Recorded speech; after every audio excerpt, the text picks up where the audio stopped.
హల్లెలూయా. ఈరోజు వాక్య ధ్యానార్థమై యెషయా గ్రంథము 50వ అధ్యాయము 6వ వచనం ఒకసారి చదవండి. ఫ్యాన్ ఆపేయండి, ఆయన బాగా డిస్టర్బ్ చేస్తూ ఉంటాను. యెషయా గ్రంథము 50వ అధ్యాయము 6వ వచనము చదువుకుందాం. ఒక్క నిమిషం. ఎంతమందికి పెళ్ళిళ్ళు ఉన్నాయి? సంఘం త్వరగా రావాలి. అందరికి ఒకటి ఇచ్చేది పెళ్ళి త్వరగా ఒక్కొక్కటి పెద్దవాళ్ళకే నిసికి ఇవ్వండి. రావాలి తీసుకొని ఇవ్వమ్మా.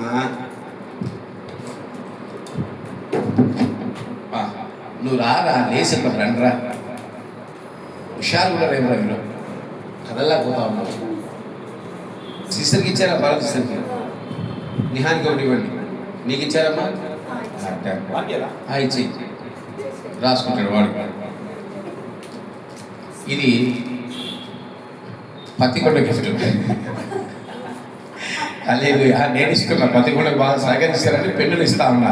ఇంతకంటే ఎక్కువ ఆశించదండి, కష్టం. ఇక హల్లెలూయా.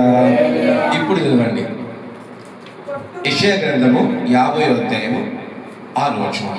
కొట్టువారికి నా వీపును అప్పగించితిని, రెంటుకలు పెరికివేయ వారికి నా చెంపలను అప్పగించితిని, ఉమ్ము వేయి వారికి అవమానపరచు వారికి నా ముఖమును దాచుకొనలేదు. హల్లెలూయా. ఉమ్మి వేయు వారికి అవమానపరచు వారికి నా ముఖమును. ఎవరితను? ఎవరి గురించి మాట్లాడతారు? యెషయా 50వ అధ్యాయంలో ప్రభు అయినా బాగా తెలుసురా మీకు? ప్రభు అయినా యేసుక్రీస్తు. ఈరోజు వాక్య వంశం ఉమ్మి. వాక్య వంశం ఏంటి? ఉమ్మి. ఉమ్మి అంటే ఏంటి అసలు? ఉమ్మి అంటే ఏంటి అంటావా? ఏమంటావు? దీన్నే ఉమ్మి అంటాక ఉమ్మేనా? అసలు ఉమ్మి అంటే దేనికి సాదృశ్యం చెప్పండి.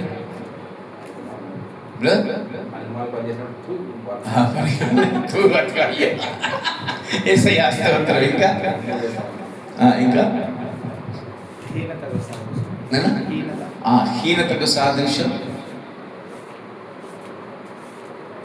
ఒకరి మీద మనం ఉమ్మేస్తున్నామంటే, లేదా నేనే మీ ద్వారా ఉమ్మేయించుకుంటున్నానంటే ఏ దానికి సాదృశ్యం? ఇంకా ఇంకా అంటే ఎదుటివాడి పరిస్థితి ఏం కలుగుతుంది? దౌర్భాగ్యం, ఇంకా అసహ్యం, ఘోరం. అసలు చెప్పట్లే కానీ అన్నీ చెప్తున్నారు. అవమానానికి సాదృశ్యం. ఉమ్మి ఎదుటి వారి మీద వేస్తున్నామంటే అతను ఏం చేయబడుతున్నాడు? అవమానించబడుతున్నాడు. ఏం చేయబడుతున్నాడండి? అవమానించబడుతున్నాడు. అంతే కదా. ఉమ్మి ఈజ్ ఈక్వల్ టు అవమానము. ఏదైనా ఉమ్మి ఈజ్ ఈక్వల్ టు అవమానము. అసలు ఈ అవమానకరమైన ఉమ్మి ఎవరు వేయించుకున్నారు? ప్రభు అయినా ఎక్కడెక్కడ వేయించుకున్నారు? ఆయన మత్తయి సువార్త 26వ అధ్యాయంలో వేయించుకున్నాడు. మార్కు సువార్త 14వ అధ్యాయంలో వేయించుకున్నట్టు చూస్తున్నాం. అసలు ఎలాంటి వ్యక్తి ఎలాంటి అనుభవానికి వెళ్ళిపోయాడు చూడండి ఒకసారి. ఎవరైనా రాజులకు రాజు, అయినా ప్రభువులకు ప్రభువు. కానీ ఇప్పుడు ఆయన ఎలాంటి అనుభవాలు నిలబడ్డాడు? ఉమ్మి వేయించుకుంటే అవమానకరమైన అనుభవాల్లో నిలబడ్డాడు. ఈరోజు వాక్య వంశం ఉమ్మి అనగా అవమానము. ఇలాంటి అవమానమైన ఉమ్మి, దేవుడు ఆ ఉమ్మితో ఏం చేశాడు అని ఎంతమందికి తెలుసు? చెప్పండి. ఆయన ఉమ్మితో దేవుడు ఏం చేశాడు?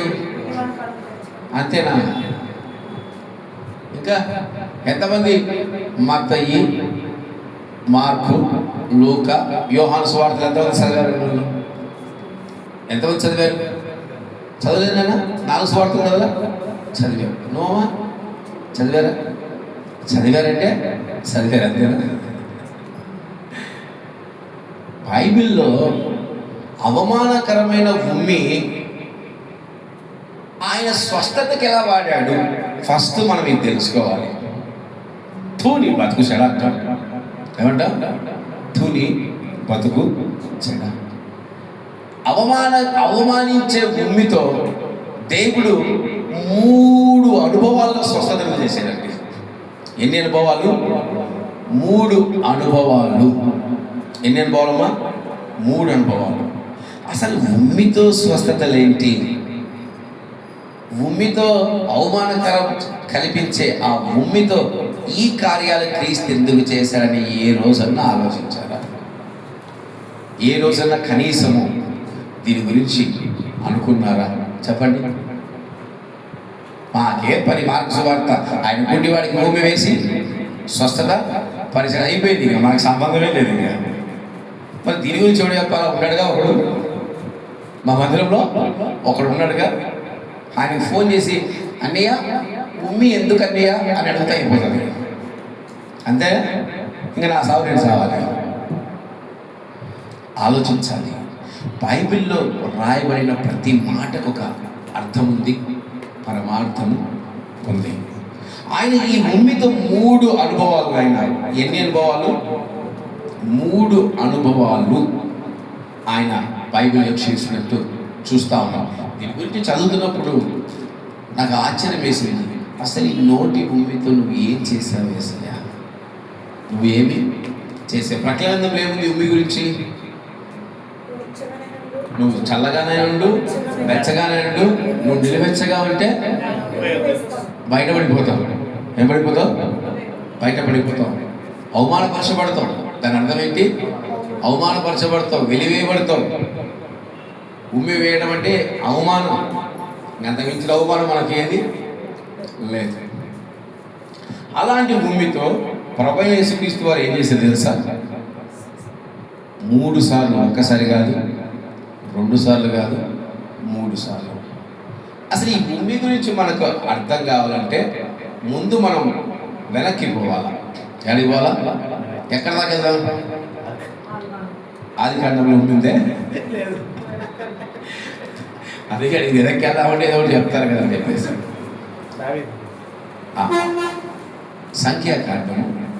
సంఖ్యాకాండము ఈ ఉమ్మి గురించి మనకు అర్థం కావాలంటే ముందు ఒక ప్రాంతానికి మనం వెళ్ళాలి.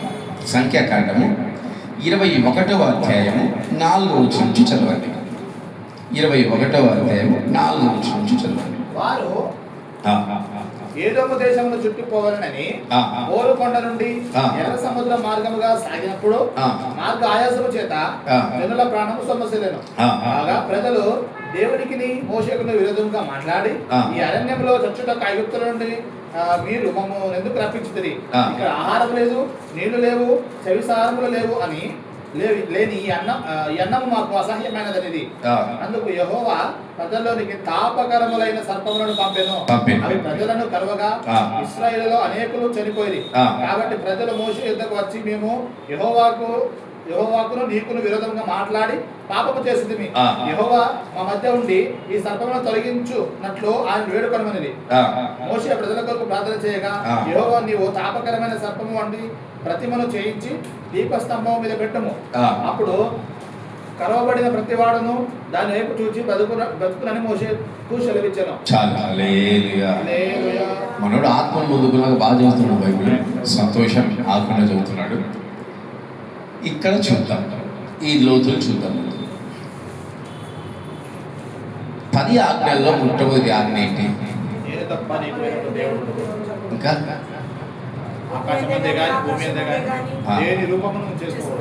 చేసుకోకూడదు, మొక్కకూడదు, దాన్ని ఆరాధించకూడదు. ఇక్కడ దేవుడు ఏమంటున్నాడు? ఎంతమంది కనీసము ఈ ఆలోచన చేశారు? దేవుడే వద్దన్నాడు, ఏ దానికి మొక్కొద్దన్నాడు, దేన్ని చూడొద్దన్నాడు. అలాంటి దేవుడు ఇప్పుడు ఇజ్రాయెల్కి ఏం చెప్తున్నాడు? ఏ సర్పమైతే ఆదామును పాడు చేసిందో, హవ్వమును పాడు చేసిందో, ఇప్పుడు అదే సర్పాన్ని దేవుడు ఏం చేశాడు? వారి మధ్యలోకి పంపించాడు. అదే ఆ ఇత్తడి సర్పాన్ని ఏం చేయమంటున్నాడు? చూడమంటున్నాడు. దాన్ని చూస్తే బ్రతుకుతాడు అంటున్నాడు. మరి మీకు ఎప్పుడు డౌట్ రాలేదా? ఎవరైనా మెసేజ్ చెప్పారు దీని గురించి? విన్నారా? వినలేదా? మరి డౌట్ రావాలి కదా, ఏంటి అసలు ఈ లోతు అనుభవం ఏంటి దేవా అని ఎప్పుడైనా అడిగారా యేసయ్యని? దీనికి భూమికి చాలా దగ్గర సంబంధము ఉంది. దీని గురించి చెప్పిన తర్వాత భూమికిలోకి వెళ్తాను. ఇది చెప్పాలిగా, ఇంతకుముందు చెప్పినా మీకు గుర్తుందో లేదో? చెప్పలేదా? సరే, సంతోషం. మొట్టమొదటిగా ఇజ్రాయేల్ ప్రజల యొక్క ఆత్మీయ జీవితం ఎలా ఉంది ఇక్కడ చెప్పండి నాకు. ఇజ్రాయేల్ ప్రజల యొక్క ఆత్మీయ జీవితం ఎలా ఉంది? అమ్మా, అవిశ్వాసాన్ని, దేవుని ఎదుట అవిశ్వాసాన్ని కనపరిచేవారిగా ఉన్నారు. ఇప్పుడు దేవుడు ఏం చేశాడు? వారి అవిశ్వాసాన్ని బట్టి వారి ఆత్మీయ జీవితానికి ఏది దగ్గరగా ఉందో అదే సర్పాన్ని, అదే ఆ జంతువును ఏం చేశాడు? దేవుడు వారి మధ్యలోనికి పంపించాడు. ఇప్పుడు ఆవుతో సావాసం చేసేవాడు, వాడి అనుభవం ఎలా ఉంటుంది? ఆవు వంటి స్వభావం. ఇప్పుడు మనము దేవునికి దగ్గరగా ఉంటే మన పైనకి ఏది వచ్చి వాళ్తుంది? పరిశుద్ధాత్మ వచ్చి వాళ్తుందా? ఇంకా బాగా ప్రాక్టికల్గా ఇంకా ఏమొస్తుంది? పావురం వంటి అనుభవాలు మన హోసన మినిస్ట్రీస్లో ఆరాధిస్తే ఏమొచ్చి వాళ్తూ ఉంటాయి? పావురాలు వస్తాయి. ఏం రిలీజ్ చేస్తారు? గుడాల పండుగలు ఏం రిలీజ్ చేస్తారు? పావురాలు. అవునా కదా? అంటే నీ ఆత్మీయ జీవితాన్ని బట్టి నీకు సాదృశ్యంగా ఉన్న వాటిని దేవుడు నీ దగ్గరికి చేరుస్తున్నాడు. ఇశ్రాయేలు ప్రజల యొక్క ఆత్మీయ జీవితం దేనికి దగ్గరగా ఉంది? సర్పానికి దగ్గరగా ఉంది. దేనికి దగ్గరగా ఉంది? ఇప్పుడు అదే సర్పాన్ని దేవుడు ఏం చేశాడు? వాళ్ళే కోరుకున్నారు. అంటే వారి ఆత్మీయ జీవితాన్ని బట్టి, వాళ్ళు కోరుకున్న అనుభవాన్ని బట్టి దేవుడు ఏం చేస్తున్నాడు? ఆ సర్పాల్ని వాళ్ళకు ఇచ్చేసాడు. ఇప్పుడు ఆ సర్పాలు వచ్చి ఏం చేసే వాళ్ళని ఏం చేస్తున్నాయేమో? కాటేసి వారిని గాయపరుస్తూ ఉన్నాయి. ఇప్పుడు దేవుడు ఏమంటున్నాడు? వారికి ఎదురుగా ఏం పెట్టమంటున్నాడు? ఇత్తడి సర్పం యొక్క ప్రతిమను పెట్టండి. ఇత్తడి సర్పం యొక్క ప్రతిమను పెట్టండి. దాన్ని చూసిన వాళ్ళు బ్రతుకుతారు. బ్రతుకుతారని దేవుడు అంటున్నాడు. దీని ఆత్మీయ సత్యం ఏంటంటే గుర్తుపెట్టుకోండి. ఇప్పుడు దానియేలు ఆత్మను పొందుకోవడానికి ఎన్ని సంవత్సరాలు పెట్టింది? ప్రారంభించిన మొదటి సంవత్సరం ఎందుకు పొందుకోలేదు? ప్రారంభించిన మొదటి సంవత్సరము ఎందుకు పొందుకోలేకపోయాడు? అంటే మన జీవితాల్లో ఒకటి సంపాదించుకోవాలి అంటే దానికి తగిన ఆత్మీయ జీవితం మనలో ఉండాలి. ఆ రోజు వారు దేవుని వాక్కు వైపు చూసే శక్తి కానీ, దేవుని వాక్కు వైపు చూసే బలము కానీ, దేవుడి యందు విశ్వాసం ఉంచే జీవితం కానీ ఇశ్రాయేలు లేదు. ఈరోజు కళ్ళు మూసుకొని ఆరాధన చేసే దేవుడు వెలుగు చూసేవాళ్ళు ఎంతమంది? చెప్తున్నాను, ఎంతమంది? అది చూసే జీవితం మనలో ఉండాలి. అది చూసే బ్రతుకు మనలో ఉండాలి. అది లేనప్పుడు మన జీవితం ఎలా ఉంటుంది? నిర్జీవంగానే ఉంటుంది. ఇత్తడి సర్పాన్ని ఎందుకు చూడాలంటే వారి ఆత్మీయ జీవితం అక్కడి దాకే ఉంది. దేవుడి కృప పనిచేస్తుంది కనుక వారి ఆత్మీయ బ్రతుకు ఆ సర్పాన్ని చూస్తే అంతటి ఆత్మీయ జీవితం ఉంది కనుకనే వారి మధ్య దేవుడి సర్పాన్ని, ఆ ప్రతిమను పెట్టాడని చూసి బ్రతకమంటున్నాడు. ఈరోజు మనం ఇత్తడి సర్పాన్ని చూసే ఆత్మీయ జీవితం మనలో ఉన్నంత కాలము మనం దేవుడి కార్యాలు చేయలేము, దేవుడు ఆత్మను పొందుకోలేము. అలాగని దేవుడు ఊరుకుంటాడా? మీకు నిన్న పరిశుద్ధాత్మ కొరకు కానీ శుద్ధీకరణకు వచ్చిన వాళ్ళకి నేను వాక్యం చెప్పాను, అప్లోడ్ చేశాను లేదు సిస్టర్ గారు తెలియదు, కానీ వినండి. తర్వాత అబ్రహాము ఇద్దరిగా వచ్చాడు. ఎక్కడికి వచ్చాడు? ఇద్దరిగా కానానికి వచ్చాడు. ఎంతమందికి వచ్చాడు? ఎవరు ఆ ఇద్దరు? ఎవరమ్మా? అబ్బా, వెరీ గుడ్. అబ్రహాం శారం అంటారని భయం వేసింది. అబ్రహాము లోతు అయ్యగారు, అబ్రహాం అయ్యగారు, లోతు గారు. అబ్రహాం అయ్యగారి ఆత్మీయ జీవితం ఎలా ఉంది? లోతు గారి ఆత్మీయ జీవితం ఎలా ఉంది? అబ్రహామే గారు ఆశీర్వదించబడుతూ సంతోషించబడుతూ దేవునితో మాట్లాడుతూ దేవునితో సహవాసం చేస్తే లోతు గారు ఎలా ఉన్నారు? ఆ ప్రాంతాన్ని ప్రేమిస్తూ, ఆ ప్రాంతం గురించి ఇష్టపడుతూ, ధనాన్ని ప్రేమిస్తూ, కుటుంబాన్ని ప్రేమిస్తూ, తన కళ్ళు సొదొమ గొమొర వైపే ఉన్నాయి, కానీ దేవుని వైపు లోతుకు లేవు. అయినా కూడా దేవుడు లోతు విడిచిపెట్టాడా? ఇది కూడా అంతే, ఇది కూడా అంతే. వాళ్ళ ఆత్మీయ జీవితాన్ని బట్టి ఇత్తడి సర్పాన్ని చూసేంత ఆత్మీయ జీవితమే వారికి ఉంది కనుక దేవుడు దాన్ని చూడగొంటున్నాడు. ఈరోజు మన జీవితాల్లో కూడా అంతే నాయన. ఉమ్మి అవమానకరం. ఉమ్మి ఏంటండి? అవమానకరం. ఇక్కడ ఉన్న ఈ ముగ్గురు వ్యక్తుల జీవితంలో దేవుడు ఉమ్మితో ఎందుకు స్వస్థత చేశాడంటే, వారి జీవితాలన్నీ ఎలాగున్నాయి తెలుసా? అవమానకరంగా ఉన్నాయి. నేను ఒక్కొక్కటి మీకు చెప్పుకుంటూ వాటి గురించి వివరిస్తాను, ఓకేనా? మొట్టమొదటిగా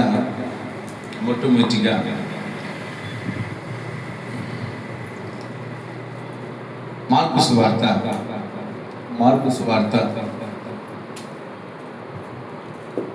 7వ అధ్యాయం 33వ వచనం చదవండి. మార్కు సువార్త 7వ అధ్యాయం 33వ వచనం. సమూహములో నుండి ఆయన వానిని ఏకాంతమునకు తోడుకొని పోయి, ఒక్క నిమిషం నాన్న, 31 నుంచి చదవండి. ఆయన మరలా తూరు ప్రాంతమును విడిచి సీదోను ద్వారా దెకాపోలి ప్రాంతము మీదుగా గలిలయ సముద్రమునొద్దకు వచ్చెను. అప్పుడు వారు చెవుడు గల నత్తివాణ్ణి ఒకరిని ఆయన యొద్దకు తోడుకొని వచ్చి వాడి మీద చెయ్యి ఉంచమని ఆయనను వేడుకొనిరి. హల్లెలూయా. దేవుడు ప్రభువైన యేసుక్రీస్తు వారు ఈ భూమి మీద చాలా స్వస్థతలు చేశాడు. చనిపోయిన వారిని కూడా తిరిగి లేపాడు. ఇన్ని స్వస్థతలు మాటల ద్వారా చేశాడు, నీడ ద్వారా చేశాడు, వస్త్రాల ద్వారా చేశాడు, చేతుల ద్వారా చేశాడు, ఉమ్మి ద్వారా కూడా చేశాడు. దేని ద్వారా కూడా? ఉమ్మి ద్వారా కూడా చేశాడు. ఎందుకు ఈ కొంతమందికి ఉమ్మి ద్వారా చేశాడు అనేది ఒకసారి మనం జ్ఞాపకం చేసుకుందాం. వాళ్ళ కోరిక ఏంటి? ఆ చెవిటి వాడిని తెచ్చినప్పుడు యేసయ్య దగ్గరికి వారు కోరిన కోరిక ఏంటి? ఈడే ఉన్నారు, మా నామకాలు చూస్తారు. వాళ్ళ కోరిక ఏంటి? నీ చెయ్యి వాని మీద ఉంచు. నీ చెయ్యి పెడితే ఏమవుతుందంట? స్వస్థత వస్తుంది. కానీ అయ్యగారు ఏం చేశారో ఇప్పుడు మనం చదువుతాము. సమూహంలో నుండి ఆయన వాడిని ఏకాంతంలోకి తోడుకొని పోయి వాని చెవులలో తన వేలు పెట్టి ఉమ్మి వేసి వాని నాలుక ముట్టి ఆకాశం వైపు కన్నులెత్తి నిట్టూర్పు విడిచి ఎఫఫ్తా అని వానితో చెప్పెను. హల్లెలూయా, హల్లెలూయా. ఇప్పుడు జ్ఞాపకం చేసుకుందాం. ఆయనను శతాధిపతి అయిన ఒక వ్యక్తి ఉంటాడు. వచ్చి ఆయన ఏం కోరాడు? నీవు ఒక్క మాట మాత్రం సెలవిస్తే చాలు చాలు, నా దాసుడు. వాళ్ళు కోరుకున్నది ఆయన అదే చేశాడు. ఇక్కడ వీళ్ళు కోరుకున్నారు, నీ చెయ్యి మాత్రమే అతని పైన ఉంచు. కానీ యేసయ్య ఆ పని చేయలే. చెయ్యి మాత్రమే ఉంచాలి. నోటిలో నుంచి వచ్చే ఉమ్ము కూడా ఏం చేశాడు తెలుసా? అతని చెవులో వేసినట్టు మనము చూస్తున్నాము. ఎందుకు అనేది గమనించాలి. ఇక్కడ ఇతను చెవిటివాడు, నత్తివాడు, మగవాడు అనుకుందా? నత్తివాడు అని రాయబడింది ఇక్కడ. నత్తివాడు. ఈ చెవిటివాడు నత్తివాడు ఆత్మీయ జీవితం ఎలా ఉంటుందో మీరు చెప్పండి. వారి బ్రతుకు ఎలా ఉంటుంది? మనం సాధారణంగా ఆలోచిద్దాం. మన ఊర్లో ఒక చోటుడు ఉన్నాడు అనుకోండి, రే చోటడా ఎట్లా అంటారు. వాడికి వినపడదు, వాడి దారిలో పోతా ఉంటాడు. ఎమ్మడ ఏం చేస్తాం? మీ భాషలో చెప్పండి, ఎమ్మడేమంటారు? బ్రదర్ ఆ ఎక్కడ బ్రదర్ ఆ చూడడానికి చౌటడా పడే సావధానికి ఎమ్మడే మనం అతన్ని ఏం చేస్తున్నాం? అవమానకరపరుస్తా ఉన్నాము. అవునా కదా? మాట్లాడిన అన్నాడంటే ఏమనంటాడు? ఈ నత్తుడికి ఎంత చూసినా వాడు చెప్పే వరకు మన ప్రాణం పోతుంది. వాడు ఏం చెప్తావు నాకేం అర్థం కాదు. నేనేదో కూర్చుంటే శ్రద్ధగా చెప్తున్నాడు, నాకేమన్నా అర్థమైతే కదా. వాళ్ళ అమ్మకి ఏదో అర్థమవుతుంది, సావాస దోషం. వాళ్ళ అమ్మకి అర్థమవుతుంది, ఆమెకి అర్థమవుతా ఉంది. ఏమి ముగ్గులు వేస్తున్నావా? ఈడ్చి కొడతా అసలు ఎక్కడున్నాము అంటే అతని ఆత్మీయ జీవితం ఎలా ఉంది? ఆత్మీయ జీవితం ఎలా ఉంది? అవమానకరం, అవమానకరము, అవమానకరం, అవమానకరం. మనం బాగా నవ్వుకుంటున్నాం, ఆనందపడుతున్నాం. ఎన్నిసార్లు పిలిచిట్టాడో, రే దానిలో అయ్యా సంసోన్ గారు ఎన్నిసార్లు పిలిచిట్టాడో యేసయ్య. మీకు వినిపిస్తుందా? మీకు వినిపిస్తుందా? ఈరోజు మీరు అపవాది ముందు ఏం చేయబడుతున్నారో తెలుసా? మీకు తెలియదు సత్యం. ఏం చేయబడుతుందో తెలుసా? అవమానపరచబడుతూ ఉన్నారు. యేసయ్య మీ కొరకు అవమానపరచబడుతున్నాడు. యేసయ్య నువ్వు ఎన్నిసార్లు పిలిచినా మీ వాళ్ళు పలకరు. ఏమంటాడు అపవాది? ఏమంటాడు? దోషాలు పనిచేస్తాను నీ మీద. ఎన్నిసార్లు పిలిచినా మీ వాళ్ళు పలకరు. లబాది ఇప్పుడు ప్రార్థన చేస్తాము. కనీసం ప్రార్థన చేసినప్పుడు కనిపెట్టుకుంటామా? ఆయన వాకు కొరకు, ఆయన స్వరం కొరకు కనిపెట్టుకుంటామా? కనిపెట్టుకోం. ప్రార్థన చేస్తే ఈడ్చుకొట్టి మన దారి మనం పోతా ఉంటాం. ఆ స్థలంలో కూడా మనం ఆయనేమో పిలుస్తాడు. నువ్వు ఏడుస్తే ఆయన పిలుస్తాడు, నువ్వు దుఃఖపడితే ఆయన పిలుస్తాడు, నువ్వు అవమానపడుతుంటే ఆయన పిలుస్తాడు. నువ్వు వినిపించుకోవట్లేదుగా. ఇప్పుడు నీ ద్వారా ఎవరు అవమానపరచబడుతున్నారు తెలుసా? ఎవరు? ప్రభు అయిన యేసుక్రీస్తు. ఎన్నిసార్లు పిలిచినా అపవాది నవ్వుతూ ఉంటాడు. ఎన్నిసార్లు పిలిచినా మీరు పలకరు.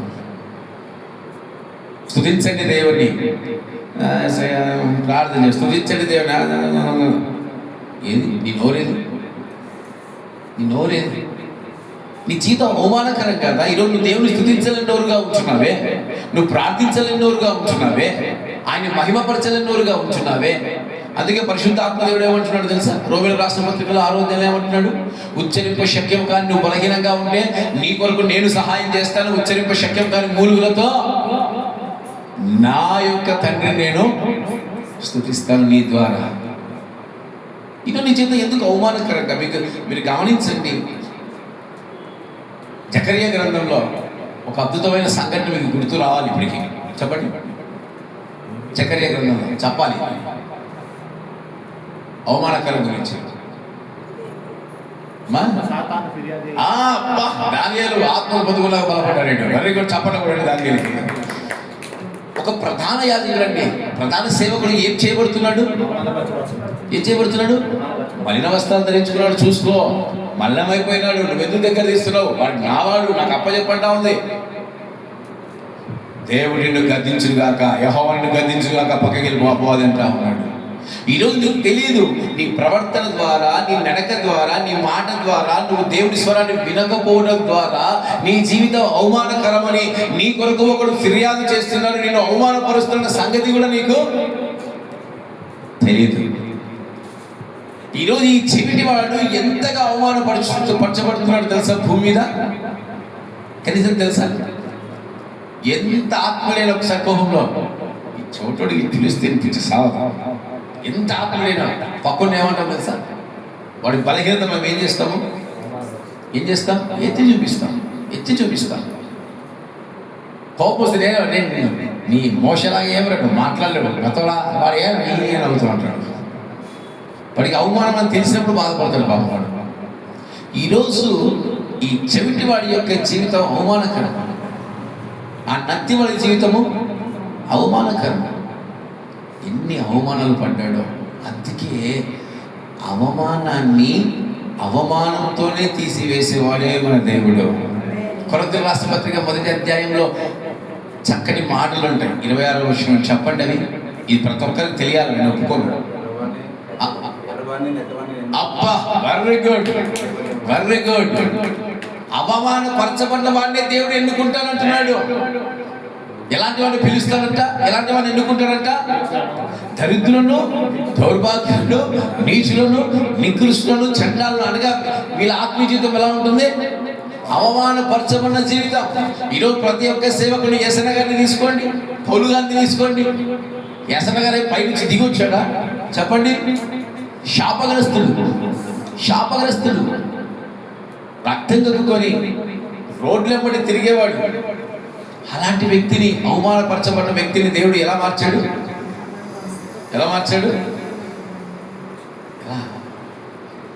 ఎందుకు ఉమ్మి వాడాడు దేవుడు అక్కడ? తన ఉమ్మి కూడా క్రీస్తు. గుర్తుపెట్టుకోండి, క్రీస్తు అంటే ఒక పరిశుద్ధుడు ఆయన. ఆయన నోటి నుంచి వచ్చే ఉమ్మి కూడా మహిమకరమే. అవమానకరమైన వ్యక్తిని, అవమానకరమైన దాని ద్వారా కూడా దేవుడు లేవనెత్తబోతా ఉన్నాడు. ఈరోజు క్రైస్తత్వం అంటే ఒక అవమానకరం అన్యులకి. ఏంటి చెప్పండి? క్రైస్తత్వం అంటే ఏమంటారు? ఎలాంటి మతం అది? మన వాడుక భాషలో పల్లెటూళ్ళలో అంటూ ఉంటారు. చెప్పండి, ఏమంటారు? మాలల దేవుడు, మాదిగోల దేవుడు, తక్కువ కులాల అవమానకరం. క్రైస్తత్వం అంటే ఏంటి? అవమానకరం. అందుకే అవమానాన్ని, అవమానకరమైన దానితో దేవుడు స్వస్థతపరచబోతా ఉన్నాడు. ఈరోజు నీ జీవితంలో నువ్వు అవమానపడుతున్నావేమో, ఈరోజు నీ జీవితంలో నువ్వు ఉమ్మి వేయబడుతున్నావేమో, ఈరోజు నీ జీవితంలో నువ్వు వేదన పడుతున్నావేమో, ఈరోజు ప్రతి ఒక్కరు నిన్ను ఏదైతే చూపిస్తున్నారో, ప్రతి ఒక్కరు నిన్ను అవమానపరుస్తున్నారేమో. కానీ దేవుడు అంటున్నాడు, ఆయన తన ఉమ్మి ద్వారా కూడా నిన్ను లేవనెత్తగలడు. తన వాక్ అవసరం లేదు, తన చెయ్యి అవసరం లేదు, తన మాట అవసరం లేదు, తన నోటి నుంచి వచ్చే ఉమ్మి చాలు నీ జీవితాన్ని మార్చడానికి, నీ బ్రతుకులు మార్చడానికి. ఆయన పాద తూలి సరిపోదా మనకి? మన జీవితాల్లో యేసయ్య యొక్క ఆయన మరియా, అమ్మ నా పాదూలి చాలు మీకు అన్నాడు. నా కౌగిళ్ళను బంధించుకుంటానంటాడు. నా ప్రేమలో నేను ఒకసారి దేవునితో, నాకు చాలా దగ్గర సంబంధాలు ఉంటాయి, మీరు నమ్మిన నమ్మకున్నాను. నేను దేవునితో ఒకసారి మాట్లాడుతున్నప్పుడు, నీ కనికరంతో మేము బ్రతుకుతున్నామంటే, రే ఎవరా చెప్పింది నీకు అన్నాడు. నాకు భయం వేసింది. ఏనన్నా నీ కనికరం కాదురా, ప్రేమరా అన్నాడు. ప్రేమనా? అయితే నేను ప్రేమించబడుతున్నానా? నేను చాలా చిన్నగా ఉంటాను ఆయన దగ్గర, చాలా తిక్కోలాగా ఉంటాను, పిచ్చోళ్ళలాగా ఉంటాను ఏసఐ దగ్గర. కనికరింపబడుతున్నాను ఏసఐ అంటే కనికరం చూపించట్లేదు, మీ పైన ప్రేమ చూపిస్తున్నాను అంటున్నాడు. కనికరానికి ప్రేమకి ఎంత తేడా ఉంది చూడండి. నిజంగా తేడా. ప్రేమ స్వాతంత్ర్యం, కనికరం జాలి. ఎవరి మీద చూపిస్తాం? అరక తినే వాళ్ళ మీద, దీనిల మీద, దరిద్రం మీద జాలి చూపిస్తాం. కానీ ప్రేమ మన సొంత వారి పైన మనం చూపిస్తూ ఉంటాం. ఈరోజు ఈ యొక్క అవమానం పొందుతున్న వ్యక్తి కొరకు గుర్తుపెట్టుకోండి, ఈరోజు నువ్వు దేవుని వాక్కు వినలేక అవమానపరచబడుతున్నావేమో బిడ్డ. దేవుని స్తుతించలేక అవమానపరచబడుతున్నావు బిడ్డ. ఈరోజు దేవుని వాక్కు చెప్పండమ్మా అంటే నీకు స్వరం రాదేమో. దేవుడి వాక్యాలు వినమంటే కొంతమంది మందిరాలు ఏం చేస్తున్నారు? గాఢ నిద్రలు పోతా ఉంటారు, ఏదో నేను జోలపాట వాడుతున్నట్టు. ఈరోజు నువ్వు తెలియకుండా నువ్వు అవమానపరచబడుతున్నావేమో. నీ కొరకు ఆయన ఏం చేస్తున్నారు తెలుసా? తన నోటి నుంచి వచ్చే ఉమ్మిని వేసి ఇంకా ఏం చేస్తున్నారు తెలుసా? వినలేని వాడా నీ కొరకు ఏడుస్తున్నాడు ఆయన. మీకు తెలుసు లేదు? మీరు దేవుని వాక్యం వినకుండా, ఆయన ఎందుకు విశ్వాసం ఉండకుండా, ఆయన మహిమను కనపరచబడుకుంటే చూడండి, ఇక్కడ ఏం రాశారో చూడండి ఒక్కసారి. ఆకాశం వైపు కన్నులెత్తి 34 వచనం, నిట్టూర్పు విడిచి. ఏంటట? నిట్టూర్పు అంటే ఏంటి చెప్పండి? దుఃఖము, వేదన, బాధ. ఈరోజు నీ కొరకు బాధపడుతున్న సంగతి కనీసం నీకు తెలుసా? నా యేసయ్య నన్ను చూడడు, నా యేసయ్య నన్ను పిలవడు, నా యేసయ్య నాతో మాట్లాడు, నా యేసయ్య నన్ను దర్శించాడు. అసలు వినిపించేంత జీవితం నీకుందా? వినిపించుకునేంత జీవితం ఉందా? నువ్వు ఆయన్ని స్తుతించేంత పెదవులు నీకున్నాయా? నీ కొరకు ఏడుస్తున్నాడుగా, నీ కొరకు ఎక్కులు బట్టి ఏడుస్తున్నాడు, నిట్టూర్పు ఏడుస్తున్నాడు. నా బిడ్డ నా స్వరాన్ని వినట్లేదు. యోహాను సువార్తలో ఏముంది? నా గొర్రెలు నా స్వరాన్ని ఈరోజు వినట్లేదు. వినని వారి గురించి వారు అవమానపరచబడిపోతా ఉన్నారు, అవమానకరమైన జీవితాన్ని జీవిస్తూ ఉన్నారు. అందుకే వారి కొరకు ఏం చేస్తున్నారు తెలుసా? ఏడుస్తూ ఉన్నాడు. నువ్వు కుదురుగా ఉండు, అటు ఇటు తిరగొద్దు అంటే నీ విశ్వాసాన్ని అటు ఇటు పాడు చేసుకోవద్దు. నువ్వు కుదురుగా ఉండు అంటే ఏంటి? నీ విశ్వాసం మీద నువ్వు బలంగా ఉండు. వినబడుతుంది. ఏం చేయబడుతుంది? ఎలియా అంటున్నాడు, నన్ను చంపేసేయి. ఎలియా అంటున్నాడు, నన్ను చంపేసేయి. దూత వచ్చింది.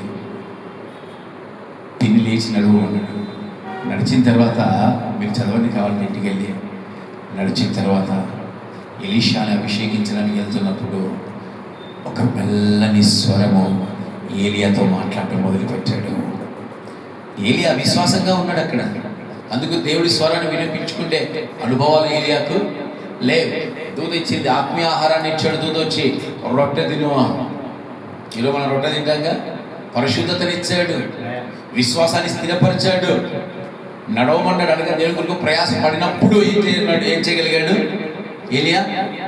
దేవుడి స్వరాన్ని వినగలిగాడు.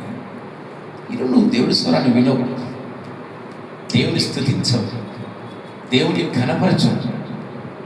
దేవుడి స్వరాన్ని వినని వారు అవమానగ్రస్తులు. అవమానమే. ఈరోజు నువ్వు అవమానకరంగా ఉంటున్నావేమో జాగ్రత్త. ఈరోజు ఆయన స్వరాన్ని వినలేకపోతున్నావేమో జాగ్రత్త. బ్రదర్ అన్నాడు, కొట్టాల వాళ్ళు ఒక్కరు కూడా కథల్లో చాలా చక్కగా వినారు. దేవునికి స్తోత్రం, దేవునికి స్తోత్రం. వాక్యం వినడం వల్ల ఈరోజు అవమానకరమైన నీ జీవితాన్ని అవమానంగా భావిస్తున్న భూమితో కూడా దేవుడు మార్చగలడు. ఆయన శరీరంలో ప్రతిదీ మహిమే. నీ జీవితాన్ని మార్చడానికి ఆయన వాక్ అవసరం లేదు. నీ జీవితాన్ని మార్చడానికి ఆయన చేతులు కూడా, అభయహస్తం కూడా అవసరం లేదు. అవమానకరమైన నీ జీవితాన్ని అవమానకరమైన దాని ద్వారా కూడా ఆయన మార్చగలడు. ఈరోజు క్రైస్తత్వం అంటే అవమానకరంగా భావిస్తున్నారు చాలామంది. కాదండి, క్రైస్తత్వం అంటే మహిమ, క్రైస్తత్వం అంటే ఆదరించబడ్డం, క్రైస్తత్వం అంటే ఆయన్ను ఆనందించటం. ఈరోజు ఎంతమంది యేసయ్య అనుభవాలు. బ్రదర్ ఇందాక సాక్ష్యం చెప్పారు, అందరూ సాక్ష్యం చెప్తున్నారు. ప్రతి ఒక్కరు, నేను ఏడుస్తే దేవుడు నాతో మాట్లాడతాడు, నేను ఏడుస్తే దేవుడు నన్ను దర్శిస్తాడు, దేవుని సన్నిధానంలో మేము చెప్పుకుంటూ మా జీవితాలు అవి జరుగుతాయి. ఇది జరిగే వాస్తవమైన పరిస్థితులు. ఈరోజు నీ జీవితం ఎలా ఉందో ఒక్కసారి జ్ఞాపకం చేసుకో. ప్రియమైన దేవుని బిడ్డ, ముందు స్వరాన్ని విను. అయ్యో నేను అవమానపరచబడుతున్నాను, నేను నీచపరచబడుతున్నాను, నేను నిందించబడుతున్నాను. నీ అవమానాన్ని నాట్యముగా మార్చేవాడు, నీ నిందను సంతోషంగా మార్చేవాడు నీతో ఉన్నాడు. ఈరోజు నేను ఎంతమంది అయినా ఆయన అవమానపడ్డాడు, నువ్వు అవమానపడ్డ పెద్ద విషయమా? ఈరోజు నువ్వు ఆయన స్వరాన్ని విను. ఎందుకు అవమానపడతావు? ఈరోజు ఎంతమంది దేవుడు నాతో మాట్లాడుతూనే వచ్చారు ఇక్కడికి? ఎంతమంది ఆరాధనలో మాట్లాడతాడు, ఎంతమంది వాక్యం ద్వారా నాతో మాట్లాడుతూనే వచ్చారు ఇక్కడికి? అయ్యో నేనే అవమానపరచబడుతున్నాను, అయ్యో నేనే చింతల్లో ఉన్నాను, అయ్యో నేనే వేదన పడుతున్నాను, నా జీవితం ఇంకా మారదు, నేను యేసై నమ్ముకున్నా కూడా నా స్థితి మార్చబడట్లేదని నువ్వు అనుకుంటున్నావు. ఇందాక చక్కగా పాడుకున్నాము. ఏం పాట? మొదటి మాట ఏది? 50వ పాటలో మొదటి వచనం, శిక్షకు మించిన సమరములో నేర్పితివి నాకు నీ చిత్తమే, శిక్షకు కావే శోధనలన్నీ ఉన్నత కృపతో నన్ను నింపుటకే. నీ జీవితంలో వచ్చే అవమానం అన్నీ పనిష్మెంట్ కాదు, నిన్ను సువర్ణంగా మార్చడానికి. కానీ నువ్వు నన్ను అందరూ అవమానిస్తున్నారు, నన్ను అందరూ ఏలెత్తి చూపిస్తున్నారు, నన్ను నీచపరుస్తూ ఉన్నారు, నా జీవితం ఇంతే, నా బ్రతికింతే, ఆదుకోవలసిన యేసయ్య నన్ను ఆదుకోలేకపోతున్నాడు, సంరక్షించవలసిన యేసయ్యే సంరక్షించలేకపోతున్నాడు అని తెగ ఫీల్ అయిపోతూ ఉంటాం. కొంతమంది పిల్లలు, మా పిల్లలు ఉన్నారు నంద్యాలలో, మా తమ్ముడు కొడుకులు, ఈ రూమ్ నుంచి ఆ రూమ్లోకి వస్తారు, పలకరు, ఇంటుంటారు పలకరు. నాకు బీపీ లేచి, నా కోపం ఎక్కువ కదా, బీపీ లేచి రే అంటే పలికినా పెద్ద నాన్నగారు అంటాడు, పలకరు, మకురు. ఈరోజు మనం కూడా నువ్వు ఏడుస్తుంటే, నువ్వు అవమానపరచబడతా ఉంటే ఆయన నువ్వు పిలుస్తున్నాడు, నువ్వు పలకవు, మకురు నీకు ఏంటి మకురు వినపడదు, నీకు వినిపించలేనంత ఆత్మీయ జీవితం నువ్వు కలిగి ఉండి నువ్వు అవమానపరచబడుతున్న సంగతిని నువ్వు గ్రహించలేక దేవుడు నన్ను అవమానపరుస్తున్నాడు, దేవుడు నన్ను హీనపరుస్తున్నాడు, దేవుడు నన్ను దుఃఖపరుస్తాడు, నీకు నువ్వే అనిపించాలా? అవమానం చేయడానికి పిలిచాడా? నిన్ను తిట్టడానికి పిలిచాడా? ఎంతమంది తండ్రులు పిల్లలు తిడతారు చెప్పండి? ఎంతమంది తల్లిదండ్రులు పిల్లలను అవమానపరుస్తారు? లోకమంతా అవమానపరిచిన తల్లిదండ్రులు ఏం చేస్తారు? పిల్లల్ని ఏం చేస్తారు? అవమానపరచరు. వాడు తిక్కబొమ్మ వేసి పరేసేవారు, తిక్కబొమ్మ అంటారు, వాడి కాన్ఫిడెన్స్ వస్తుంది. అవునా కదా? గుర్తుపెట్టుకోండి, ఈరోజు నువ్వు వినలేని వ్యక్తిగా ఉంటున్నావు, అవమానపరచబడిన వ్యక్తిగా ఉంటున్నావు. నీ అవమానాన్ని తీసివేయడానికే ప్రభువైన యేసుక్రీస్తు వారు వచ్చారు భూమి మీదకి. ఈరోజు నువ్వు దేని ద్వారా అవమానపడుతున్నావో, నువ్వు దేని ద్వారా దేవుని స్తుతించలేకపోతున్నావో, నీ నోరు దేవుని స్తుతించలేనిగా ఉంది, నీ చెవులు ఆయన స్వరాన్ని వినలేని చెవులుగా ఉంటున్నాయి. నీ కొరకే వచ్చాడు, నశించిన దాన్ని వెతికి రక్షించడానికి మనుష్య కుమారుడు మన మధ్యలోకి దిగి వచ్చి ఉన్నాడు. ఈరోజు ఆయన స్వరాన్ని వినడానికే నీతో మాట్లాడుతున్నాడు. నువ్వు ఆయన స్వరం వినాలి, నువ్వు ఆయన స్తుతించాలి. ఎవరిలాగా? ఆస్తులన్నీ కోల్పోయినా, కన్నవారే కనుమరుగైనా, ఊపిరే బరువైనా, గుండెలే పగిలినా, యెహోవా ఇచ్చెను, యెహోవా తీసుకొనెను, ఆయన నామమునకే స్తుతి కలుగుగాక. ఒక కష్టం వస్తానే నేను స్తుతించను, ఎందుకమ్మా స్తుతి? నేను స్తుతించను నీ అయినను. ఎందుకు స్తుతించవు? నేనంతే. నీ జీవితం అవమానకరంగా ఉంటూ అది నీ సమస్య. నీ అవమానాన్ని తీసివేయడానికి ఆయన వచ్చాడు నీ దగ్గరికి. నువ్వు ఆయన స్వరం వినలేకపోవడం నీ సమస్య. ఎవరి సమస్య? నీ సమస్య. ఆయన స్వరాన్ని నీకు వినిపించడానికే ఆయన వచ్చాడు. నీకోసం ఎంత ఏడుస్తున్నాడు చూడు. ఆయనకు అవసరం ఆయన ఏడవడం. ఊరి మాట చెప్తే ఏమైపోతుంది? ఆయన ఆలోచించండి ఒక్కసారి. మాట చాలు కదా, చాలా. శతాధిపతికి సేవకుడి కోసం ఏడ్చాడా? ఏడవలేదుగా. మరి ఇతని కోసం ఎందుకు ఏడుస్తున్నాడు? దేవుడు వాక్కు వినలేని వారి గురించి ఆయన గుండెలు బద్దలు కొట్టుకుంటాడమ్మా. దేవుని స్తుతించలేని నోరు గురించి ఆయన గుండె బద్దలు కొట్టుకుంటాడు. ఇప్పుడు కూడా, ఈ క్షణం కూడా గుండె బద్దలు కొట్టుకునే మనతో మాట్లాడుతున్నాడు. వినండి నా స్వరాన్ని, స్తుతించండి నన్ను. ఆరాధన చేస్తే, నేను చెప్తున్నాను చూడండి, ఆరాధన చేస్తే నీ స్వరం పగిలిపోవాలి. స్తుతిస్తే ఇదేం కావాలా? అంత బిగ్గరగా ఆయన స్తుతించాలి ఆరాధన చేస్తే. చాలామంది మౌనంగా ఉంటారు. ఉండకూడదు. మౌనంగా ఉంటే నీ హృదయాన్ని అల్లకలలో చేస్తే తప్పవాలి. నువ్వు కేకలు పెట్టి దేవుని స్తుతించు, కనీసం నీ దగ్గర రావడానికి కూడా భయపడుతుంది, వేదన పడతాడమ్మా. ఏడుస్తున్నాడంట యేసయ్య నీ కోసం. నువ్వేమో పిలుస్తున్నావు, ఆయనేమో పలుకుతున్నాడు. ఇప్పుడు కోపం ఎవరికి రావాలా? దేవునికి రావాలా? నీకు రావాలా? నీకే వస్తుంది కోపం. నేను పిలిచినా నువ్వు పలకవని. ఆయనేమో పలుకుతున్నాడు, నీకేమో మొదలేముంది? నీ ఆత్మీయ జీవితం అనే అడ్డు కూడా ఉంది. నీకోసం ఏడ్చే ఒక వ్యక్తి ఉన్నాడు. ఎవరు ఏడుస్తారు నీకోసం? ఎవరు ఏడుస్తారు? చింతించేవాడు నీ కోసం ఉన్నప్పుడు నువ్వు ఎందుకు చింతిస్తావు? అన్న ఏడ్చింది, జవాబు రాలేదా? రాహేలు ఏడ్చింది, జవాబు రాలేదు. దానియేలు ఏడ్చాడు, జవాబు రాలేదా? మన మధ్య సజీవ సాక్ష్యం ఉన్నాడు దానియేలు, జవాబు రాలేదా?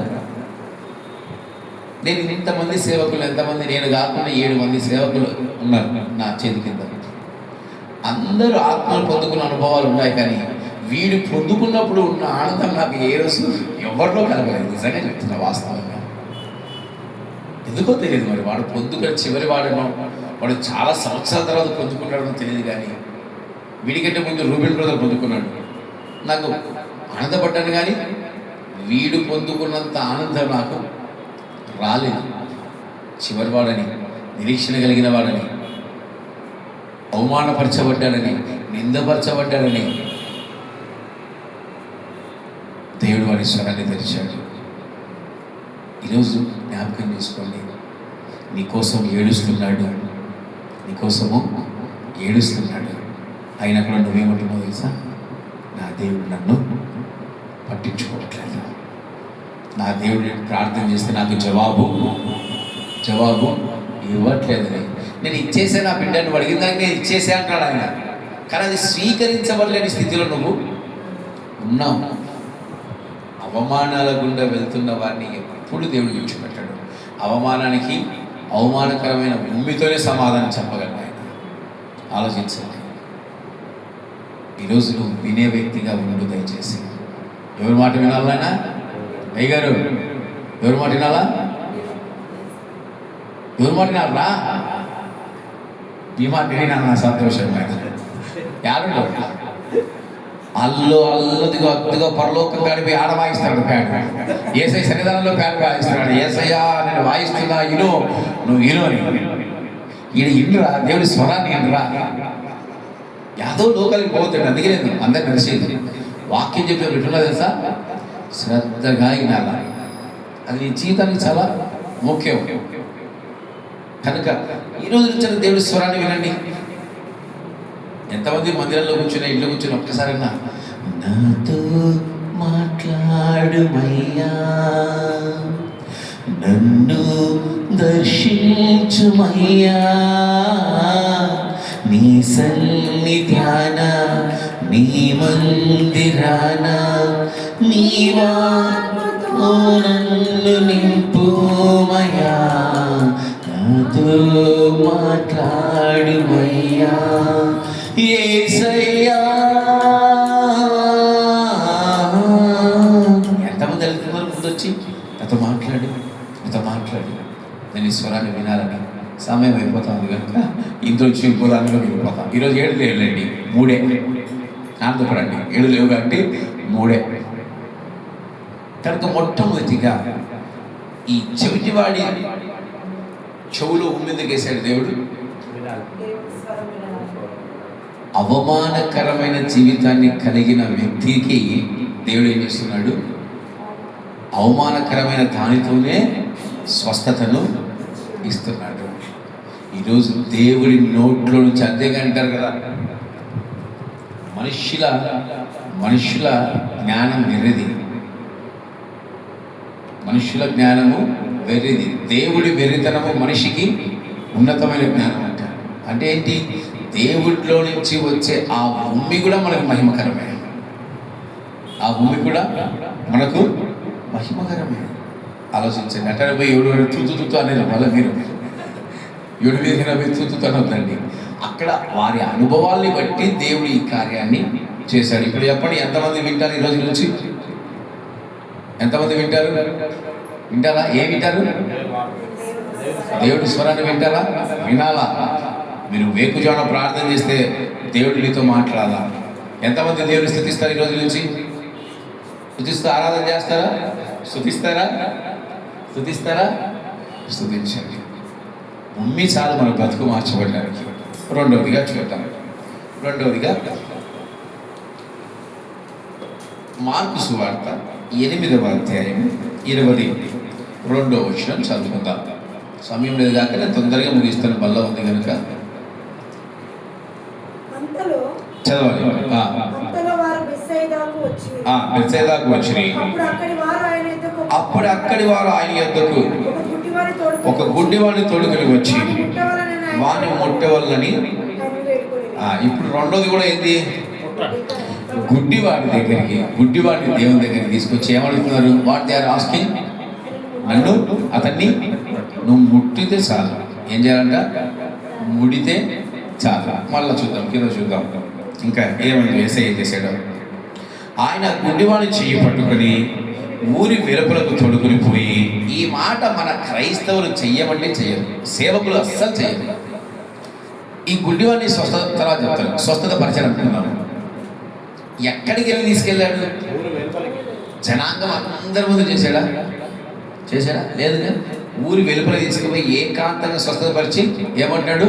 ఎవరితో ఈ మాట చెప్పదు. ఈరోజు స్వస్థత చేస్తే యూట్యూబ్లు పెట్టి, లైవ్లు పెట్టి ఎక్కడ దాకా వెళ్ళిపోతున్నారంటే అన్యులు మనల్ని మీమ్స్ చేసేదాకా వెళ్ళిపోతున్నారు.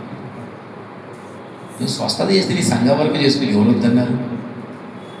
ఈరోజు మన సంఘాన్ని కాపాడుకోవాలి, ప్రపంచాన్ని మనం కాపాడగలమా? ఇప్పుడు మనం పత్తికొండలో మీటింగ్ ఏదొచ్చాం కానీ అక్కడ ఉన్న వారిని నడిపించగలమా? ఎవరు నడిపించాలా?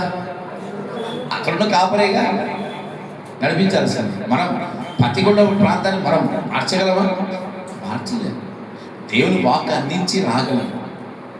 ఈరోజు మన సంఘాన్ని మనము ఏం చేసుకోవాలి? కాపాడుకోవాలి. కానీ ఇప్పుడు సేవకులు ఎలా ఉన్నారు? అద్భుతాలని, ఆశ్చర్యకారాలని, సాక్ష్యాలని, డబ్బులని అదని యూట్యూబ్లో పెట్టి అనవసరంగా ప్రజలకు యేసునామాన్ని అవమానపరచడానికి ప్రయాసపడుతున్నారు. ఇప్పుడు చూద్దాం. వాని కన్నుల మీద ఉమ్మి వేసి వాడి మీద చేతులుంచి నీకేమైనా కనబడుచున్నదా అని వాడిని అడిగగా, ఏమడిగాడు? వాళ్ళు ఏమడిగారు? నీ చేయి పెట్టుదేమా అన్నాడు. యేసయ్య ఏం చేస్తున్నాడు? ఇప్పుడు కళ్ళ మీద ఏం చేస్తున్నాడు తెలుసా? ఎందుకు ఉమ్మేశాడు? మళ్ళా ఫస్ట్దే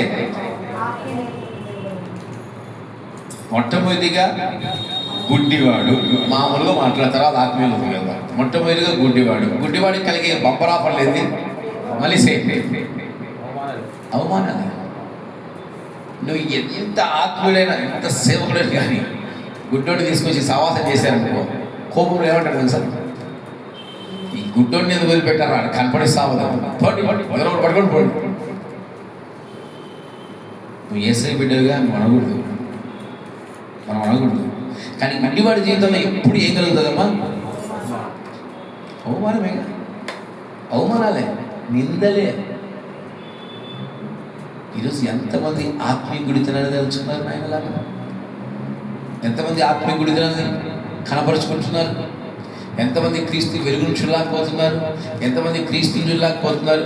ఎంతమంది వాక్యము లోతులు చూడలేకపోతున్నారు? బైబిల్ చదివిమామా అంటే చదివి ఏముందమ్మా అంటే అది అర్థమైతే నువ్వెందుకు అంటారు తిరిగి. అది అర్థమైతే 4 సువార్తలు ఏముందమ్మా అంటే ఉంది, అన్నీ ఉన్నాయి. ఏముంది?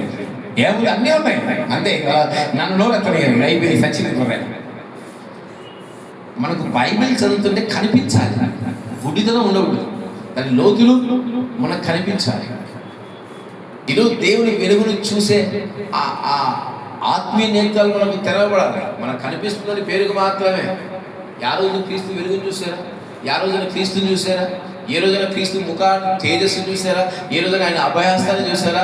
ఆయన అభయహస్తంలో ఉండే 7 నక్షత్రాలను చూసారా? కనీసం ఆయన పాదాలు చూసారా? ఏ సమయంలో ఆయన పాదాలు చూడగలిగాడు.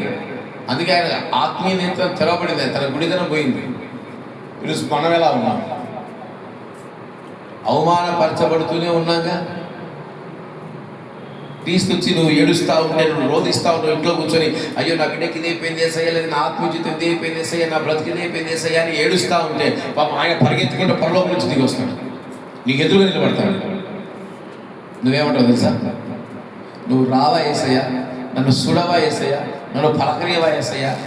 అమ్మా నీ ఎదురు ఉన్నావంటే నీకు వినపడదు, కనపడదు. నీకు వినపడదు, కనపడదు. ఎట్టా వినపడాలా కనపడాలా? ఆలోచించు. నీ నీ ఆత్మజీవితం అవమానకరమే కదా. బైబిల్ సత్యాలను గ్రహించలేకపోతే అవమానకరమే కదా. బైబిల్ చెప్తుంది ప్రతి విషయంలో సమాధానం ఉంది ఇక్కడ. ఏ మీ జీవితాల్లోని బైబిల్లోనే మీ జీవితాల్లో లేవా? చెప్పండి చెప్పండి. ఆత్మలు పొందుకులేని వారు లేరా? గర్భాన్ని దాల్చలేని వారు లేరా? సొల్యూషన్ బైబిల్లో ఉందా లేదా? ఉందా లేదా? అంటే దీన్ని నువ్వేం చేయలేకపోతున్నావు? ఏం చూడలేకపోతున్నావు? బైబిల్ని చూడలేకపోతున్నావు. నువ్వు బైబిల్ అయితే విశ్వాసం ఉంచలేకపోతా ఉన్నావు. విధవరాలను మరలా వివాహం చేసుకొని బైబిల్లో అద్భుతంగా జీవితాల్ని ఆశీర్వదించలేదా? ఎవరు? దావీదు ఎవరు చేసుకున్నాడు? నాబాలు భార్య పేరు అబిగయీలు. చేసుకోలేదా? మంచి జీవితాన్ని ఇవ్వలేదా? రూతు తన భర్త చనిపోయినప్పటికీ ఎలా ఆశీర్వదించబడింది, దీవించబడలేదా? అవే మన జీవితాల్లో జరిగినప్పుడు మట్టుకో కనిపించవేసయ్యా, నువ్వు కనిపించవేసయ్యా, వినిపించవేసయ్యా. ఆలోచించండి. ఎవ్రీ ప్రాబ్లంకు సొల్యూషన్ బైబిల్లో నువ్వు చూడాలి. నీ గుడ్డితనం ఉంది, నువ్వు చూడలేకపోతున్నావు. ఏమైందమ్మా? నీ గుడితనం ఉంది, గుడిది చూడలేకపోతా ఉన్నావు. షౌడి తినలేకపోతా ఉన్నావు. ఈడుస్తా బయటికి నీయనవుతావు. హల్లెలూయా. కారణంరా షౌడితనం, గుడితనం చూడలేకపోతే ఎట్లా? ఈరోజు నువ్వు చూడాలి. హన్నా జీవితంలో జరిగిన ఆశీర్వాదం నీ జీవితంలో జరుగుతుందని చూడాలి. రాహేలు జీవితంలో జరిగిన ఆశీర్వాదం నీ జీవితంలో జరుగుతుందని చూడాలి. అవునా కదా? పౌలు గారి జీవితంలో పొందుకునే ఆత్మను పౌలు గారు పొందుకున్నది మనం చూడాలి. ప్రపంచంలో పెద్ద సంఘం కొరియాలో ఉందంట. అసలు ఆత్మలు లేరంట. ఆయన ప్రయాసం చాలా ఏసై విడిచిపెట్టి చాలా ప్రయాసం పడుతున్నాడు. ఏసై అంటాడు, నన్ను విడిచిపెట్టి నువ్వు ఎంత ప్రయాసపడినా పెడతాడు. నన్ను చూడు, నా వైపు చూడు. అబ్రహాం ఏమో దేవుడి వైపు చూశాడు కళ్ళెత్తి. లోతు ఎవరి వైపు చూస్తాడు తెలుసా? సొదొమ గొమొర్రా వైపు చూస్తా అన్నాడు అయ్యగారు.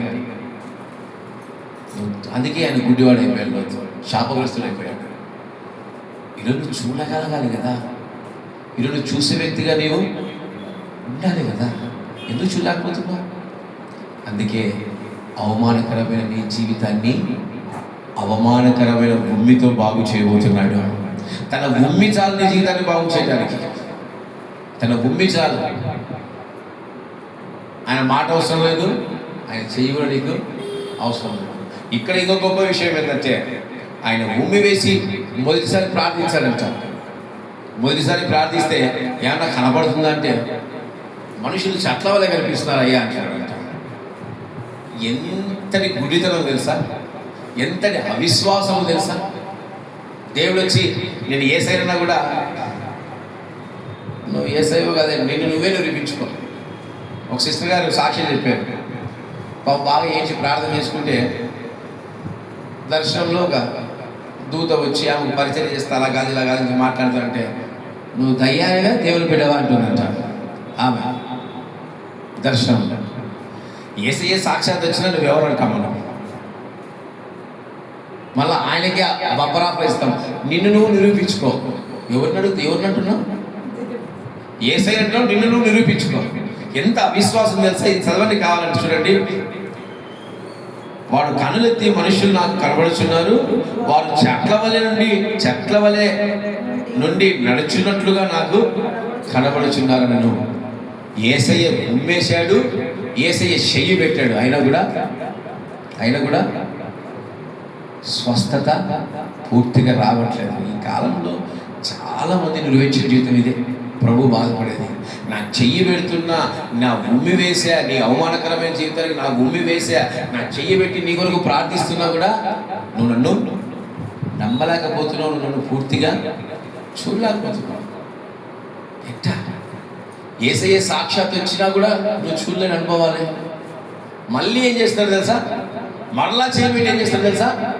మరలా ప్రార్థించినప్పుడు అప్పుడు ఏమైందంట? తేటగా కనబడుతుంది. ఇది కృప వెంబడి కృపకు సాదృశ్యం. నువ్వు కృప వెంబడి కృప నీకు అనుగ్రహిస్తే తప్ప నువ్వు బాగుపడిన జీవితం ఇది. యేసయ్యే సాక్షాత్ వచ్చి ఆయన ప్రార్థించినా చూడలేని బ్రతుకునేది. ఎలా అంటే ఎంతకాలం గుడ్డివాడిగా ఉంటావు, ఎంతకాలం నీ ఆత్మీయతలు తెరవడకుండా ఉంటాయి, ఎంతకాలం క్రీస్తు కార్యాలను చూడలేని వ్యక్తిగా ఉంటాం, ఎంతకాలం క్రీస్తు క్రియలను చూడలేని వ్యక్తిగా ఉంటాం, ఎంతకాలం నీ ఆశీర్వాదాలను చూడలేని వ్యక్తిగా ఉంటాం. మీకు తెలుసలేదు, మన ఆశీర్వాదం మనం ముగ్గురే దేవుడు ఎప్పుడు రా చూపిస్తూ ఉంటాడు. మనం చూడకుండా ఏమైనా ప్రార్థిస్తాం, నన్ను మర్చిపోయావు, నన్ను విడిచిపోయావు, నా బ్రతుకు నువ్వు పట్టించుకో. కానీ ఈరోజు నుంచి నిన్ను విడిచి నేను దూరంగా పారిపోతాను. అమ్మమ్మ ఇద్దరిని ఆశీర్వాదం ఏది నాకు అనిపించలేదు. అవిశ్వాసం. ఈరోజు నీ విశ్వాసం ఎలా ఉంది నాయన? సరే పరీక్షించుకో. నీ విశ్వాసం ఎలా ఉంది ఆలోచించు. మొన్న యూట్యూబ్లో ఒకటి చూశాను, ఒక ఫార్మర్, ఒక వ్యక్తి స్పెట్స్ పెట్టుకున్నాడు. స్పెట్స్ పెట్టుకున్నప్పుడు ఈయన ఆపి యేసయ్య గురించి చెప్పి ప్రార్థన చేశాడు. ఒక హిందూకి ప్రార్థన చేసినప్పుడు కనిపిస్తుందా అంటే ఆ లైన్ కనిపిస్తున్నాడు. మరలా ప్రార్థన చేశాడు. అది ఏందో అనుకున్నాను, నాకు అర్థం కాలే. మార్కు సువార్త చదివితే అర్థమైంది. 2 సార్లు ప్రార్థన చేశాడు యేసయ్య. అప్పుడు ఆయన ఓకే కనిపిస్తుంది. అవిశ్వాసం. ఈరోజు నీకు ఎందుకు అవిశ్వాసం? నువ్వు చూడలేవా యేసయ్య? నువ్వు బైబిల్ని చూడలేవా? యేసయ్య కార్యాలను చూడలేవా? చూడాలిగా. ఇంకా ఎన్నో చూడకుండా ఉంటావు. యోహాను ఏం చూశాడు? మా యోహాను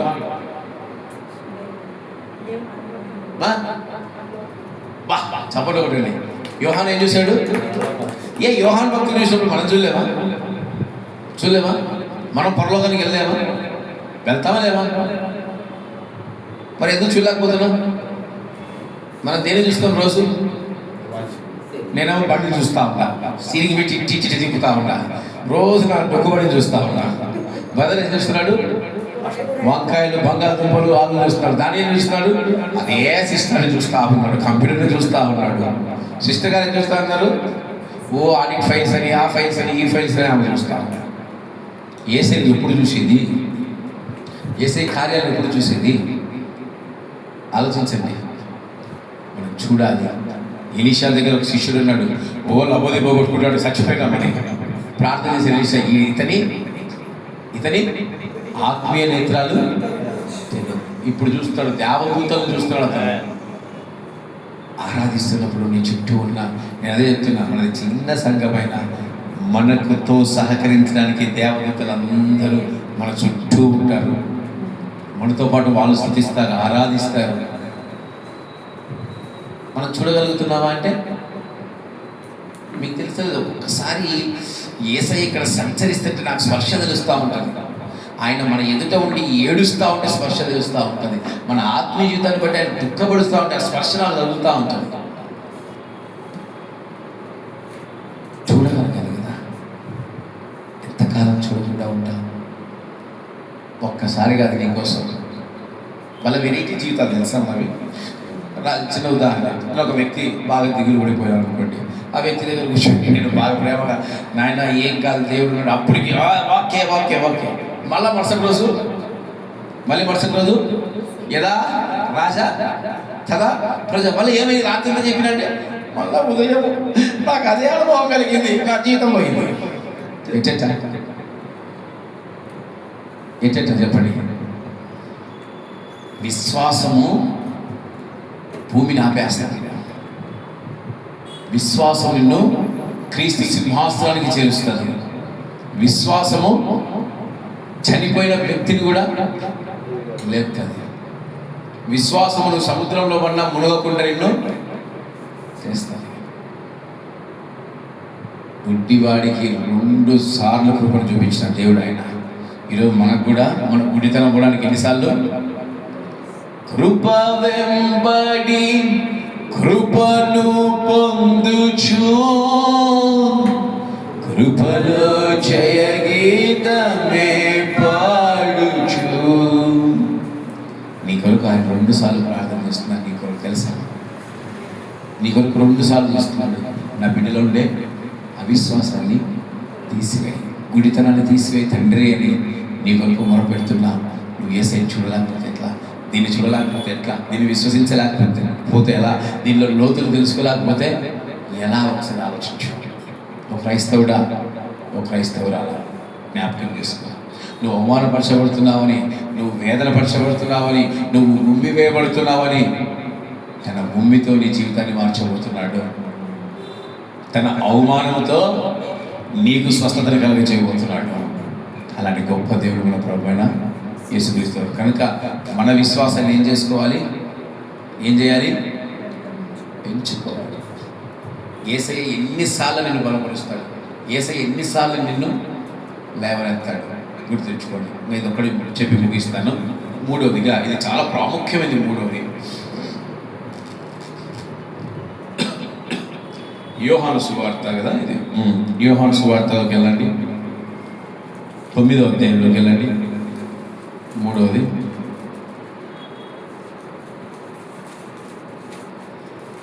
యోహాను సువార్త 9వ అధ్యాయం మొదటి వచనం చదువు. బ్రదర్ చదువుతాడు, చూద్దాం.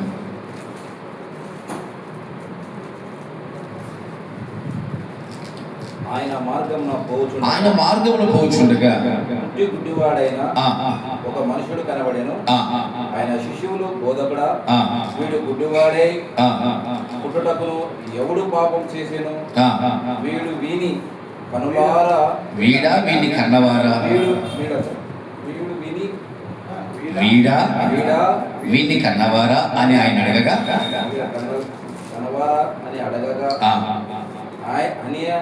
ఆయన అడగగా యేసు వీడైనను విని కన్నవారైనను పాపం చేయలేదు, కానీ దేవుని క్రియలు వీని యందు ప్రత్యక్షించబడుటకే వీడు గుడ్డివాడగా పుట్టెను. పగలున్నంత వరకును నన్ను పంపిన వాని క్రియలు మనము చేయుచుండవలెను. రాత్రి వచ్చుచున్నది, అప్పుడు ఎవడును పని చేయలేడు.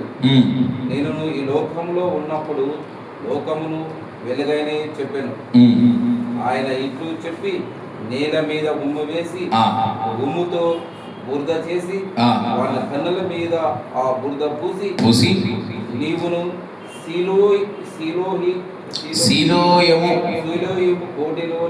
కోనేటికి వెళ్ళి అందులో కడుక్కోమని చెప్పాను. హల్లెలూయా, హల్లెలూయా. మూడవదిగా, ఇందులో మనం అందరం ఉన్నాం.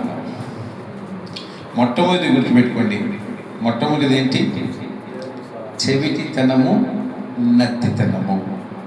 ఇది పుట్టుకతో అతనికి వచ్చినట్టు లేదు, ఓకేనా? అతని క్రియల వల్ల అతను పొందుకున్నది అయి ఉండవచ్చు. మన జీవితంలో కూడా మన క్రియల వల్లనే దేవుడి యొక్క స్వరాన్ని వినలేని వారముగా, ఆయన స్తుతించలేని వారముగా ఉన్నాం. రెండవదిగా గుడితనము. ఇది ఎలాంటి గుడితనం అంటే ఆత్మీయ గుడితనం. ఇది ఆత్మీయ గుడితనం. దేవుడు వచ్చి 2 సార్లు నిన్ను బలపరిస్తే తప్ప నీ జీవితము మార్చబడలేని కొంతమంది మొండి విశ్వాసులు ఉంటారు. ఎట్టా? మొండి విశ్వాసులు అంటారు. రాత్రి అదే చెప్తున్నారు కదా, రాత్రి అంతా చెప్పింటా మళ్ళీ ఉదయానికి మళ్ళీ స్టార్ట్ చేస్తాడు, మళ్ళీ రేపంతా చెప్తా మళ్ళీ ఉదయానికి స్టార్ట్ చేస్తాడు. మొండోళ్ళు. ఇటనోళ్ళకి దేవుడు పాపం 2 సార్లు వాళ్ళని విడిచిపెట్టాడు. ప్రేమ ఇది. మూడవది మన జీవితాల్లో జరిగేది గుర్తుపెట్టుకోండి. పుట్టుగుడ్డివాడు. ఎవరంట? రాయబడి చక్కగా పుట్టుగుడ్డివాడు. ఇప్పుడు శిష్యులు అడుగుతున్నారు, ఇతను పాపం చేశాడా, ఇతని తల్లిదండ్రులు పాపం చేశారా, ఎందుకు ఇతను పుట్టి గుడ్డివాడుగా ఉన్నాడు అని ప్రభువుని అడుగుతా ఉన్నారు. ఇప్పుడు యేసయ్య ఏమంటున్నాడు? వీడైనను వీడి కన్నవారైనను పాపము చేయలేదు, కానీ దేవుడి యొక్క మహిమ వీడి యందు ప్రత్యక్షపరచబడ్డానికే ఇతడు గుడ్డివాడుగా ఉంటున్నాడు.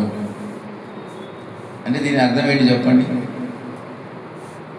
దీని అర్థం చెప్పండి.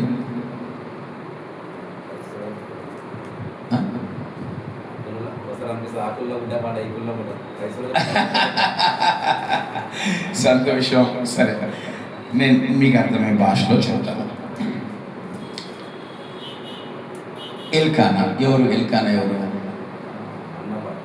అన్న. Very good, super. ఇప్పుడు ఎల్కానాకి ఎంతమంది భార్యలు?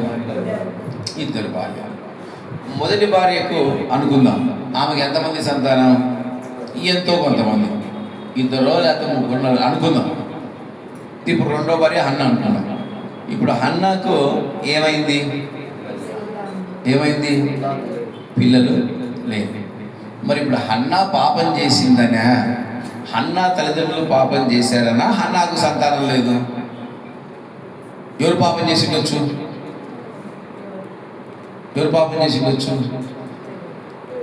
ఎవరు చేయలేదు. దేవుని యొక్క మహిమ హన్నా యందు ప్రత్యక్షపరచబడ్డానికే హన్నా గర్భాన్ని దాల్చలేదు, ఆపాడు దేవుడు. హన్నా దగ్గర ఒక మాట కావాలి దేవునికి, అందుకే ఆపాడు.